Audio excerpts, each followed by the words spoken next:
Assalamualaikum warahmatullahi wabarakatuh. Sobat Tani, Sobat Colenak, bertemu kembali dengan Kang Dani dan Kang Dayat. Semangat dong. Semangat. Dari mana itu? Apa? Topi. Itu juga dari mana? Wah, ini topi lapangan. Oke.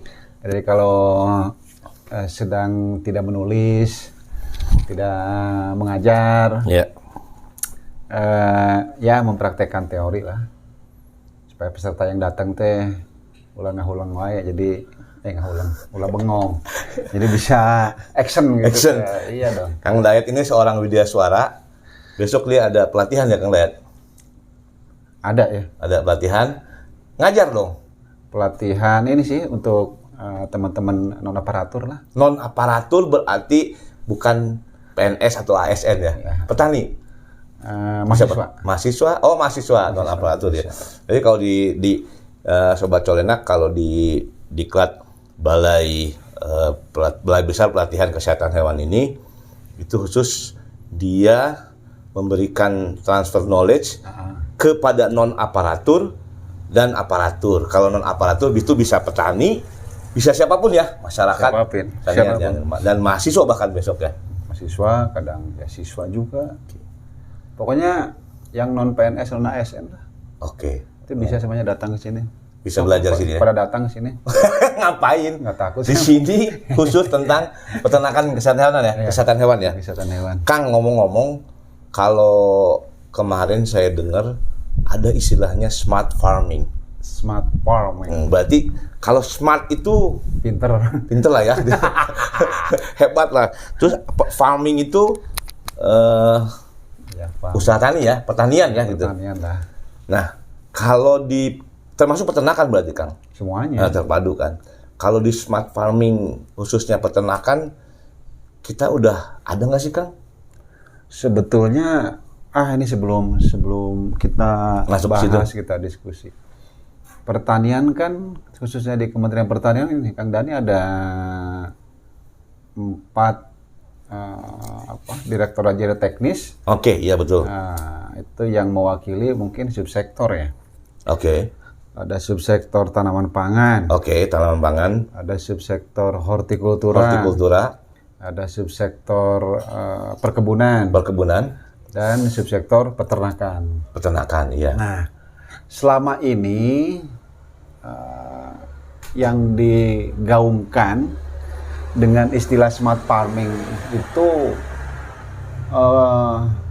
di tanaman, baik di tanaman pangan, di horti maupun di perkebunan.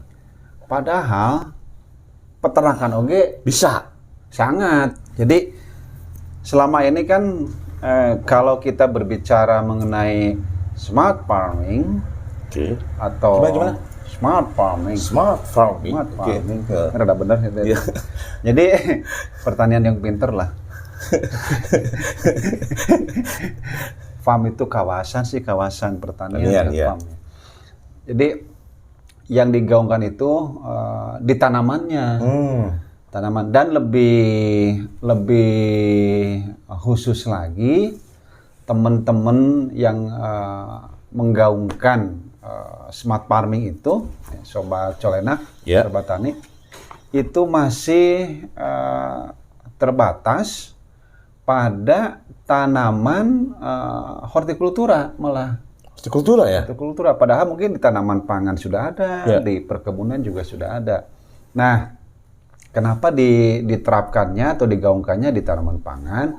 Karena memang yang namanya smart farming karena berbasis IoT, Internet of Things.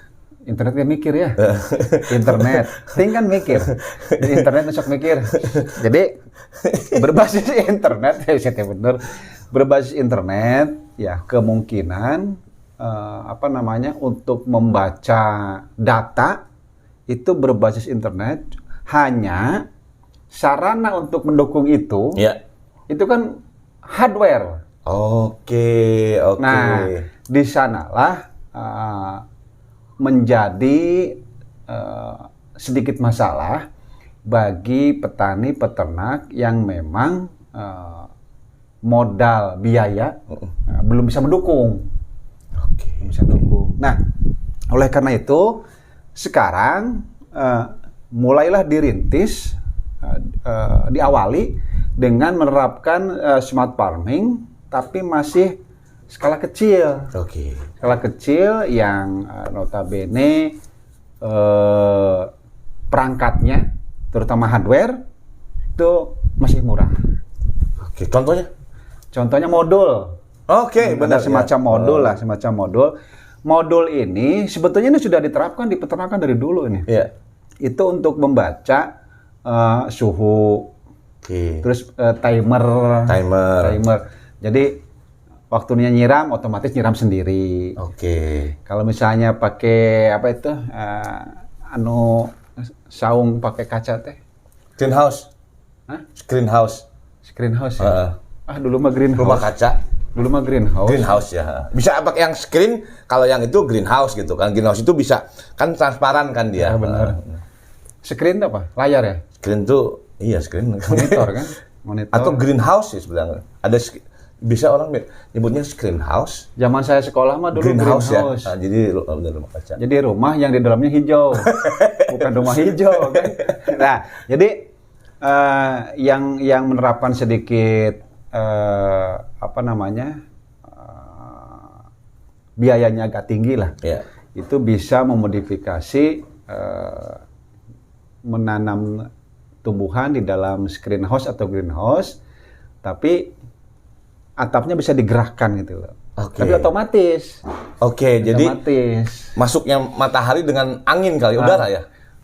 Yang terutama bisa di situ menggerakkan kipas. Bisa menggerakkan instalasi pengairan. Bisa juga menggerakkan tirai, menggerakkan atap. Jadi tergantung kebutuhan dan jenis tanamannya, jenis komoditasnya. Yang perlu matahari lebih mungkin dibuka lebih banyak. Pokoknya ada timer lah. Itu udah pernah tapi itu juga bisa diterapkan sebetulnya di peternakan ya? Sangat bisa. Di peternakan, waktu saya kuliah, mungkin kami juga sama, itu sudah pernah diterapkan di sapi perah. Itu saya pernah dengar dulu di dosen, itu sapi perah kalau nggak salah di Australia atau di Israel. Itu memasang semacam, sekarang namanya modul kali ya istilahnya. Pokoknya kotak kecil sebesar korek api, gejos. Apa sih korek api? Apa sih namanya? Yang batang itu. Nah, seperti itu. Itu ditempel di kaki belakang. Di samping pakai sabuk lah gitu ya, pakai gesper, pakai sabuk. Nah, itu bisa mendeteksi kondisi sapi. Ini sapi perah tapi kebanyakan ini sapi perah. Mendeteksi kondisi sapi, apakah dia sakit. Kemudian yang penting lagi, apakah dia sedang birahi, apakah dia sedang bunting. Karena itu katanya yang bisa dibaca adalah dari suhu tubuh. Suhu tubuh dan denyut. Kan lamun. Kalau orang bunting, orang hamil, maaf saya baca lena. Kalau ibu-ibu hamil, suhu tubuhnya meningkat, detak jantungnya meningkat. Nah, mungkin dari perubahan itu bisa mendeteksi kondisi tubuh sapi. Dan terutama temperatur ya, suhu tubuhnya. Pokoknya begitu data kualitas kesehatan sapi semuanya menyeluruh ya. Tadi detak aliran darah atau detak jantung berubah, baik naik dari normal atau turun dari normal, itu akan dicurigai itu ada perubahan di tubuhnya. Nah, itu langsung terhubung, kalau dulu sih ke komputer. Tergambarkan nanti di komputer ya? Komputer masih pakai kabel lah gitu. Mungkin pakai apa ya? LAN, kayak kabel ya? Kabel. Ada sinyal gitu lah. Kayak ini apa Kang Dani? Sensor parkir. Ya, sensor parkir, sensor lampu. Saya rasa pakai infrared gitu. Infrared. Jadi meskipun agak berjauhan, jadi masih terdetek individu si sapinya. Karena individu dia tidak apa namanya, tidak semuanya satu. Karena itu kalau sekarang mah kayak chip ya, atau modul disimpan di kaki, dia punya sensor untuk berhubungan dengan tubuhnya dia, kemudian dihubungkan dengan komputer. Komputer itu bisa menggambarkan dari hasil modul itu. Ya betul, artinya, tapi mungkin itu salah satu sebetulnya smart farming, khususnya smart di dairy cattle ya, di sapi perah, dan relatif kan kalau sapi perah tuh relatif tenang ya, sapinya nggak guraba-gurubu. Kalau masalahnya dia diberdayakan dan memang dilus-lus lah dan potong. Terus gini Kang Dani, sekarang ya, lain. Tadi sapi perah ya. Nah, di peternakan unggas juga itu kan sudah diterapkan smart farming itu. Seperti jadi apa? Terutama yang unggas ayam ras, telur dan pedaging ya. Ayam ras lah ya. Dan ayam kampung pun bisa, ayam buras juga bisa. Kalau biayanya tadi bisa memenuhi lah gitu. Jadi di dalam sistem kandang, terutama yang kandang tertutup atau close house, itu sudah pasti pakai digitalisasi dan berbasis internet sekarang. Jadi di situ sudah dipasang timer, sudah dipasang pembaca suhu. Sudah diterapkan dari dulu itu. Betul. Jadi modifikasi sering kita diskusikan kan ini, modifikasi mikroklimat. Ya, bersambung minggu depan.